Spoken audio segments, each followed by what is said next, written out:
I cordially invite each one of you to the Civil Military Liaison Conference. I am glad to be here with you all. I wish to bring it to your notice that the state government is taking all possible steps to meet various demands and issues projected that pertains to serving soldiers and ex-servicemen. State government is very keen to resolve issues brought out during the previous conferences that you could see in the records. Remaining issues will also be dealt with a time-bound manner. With regard to various grants and financial assistance given to ex-servicemen, we are at par with most of the states. Our state, with a huge population of unemployed, educated youth, has intangible limitations to provide employment reservations to ex-servicemen on a percentage basis.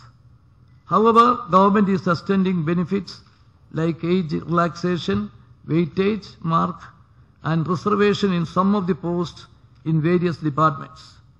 A grievances redressal cell is functioning in each district under the control of district collector to resolve issues of soldiers and ex-servicemen.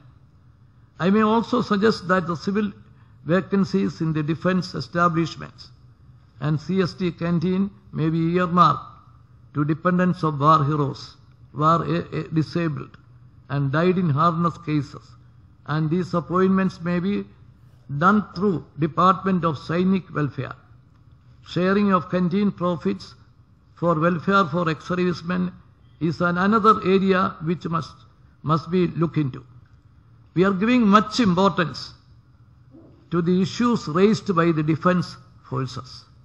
I would like to express our gratitude to all the three defense agencies for the timely help when the state government needs your help.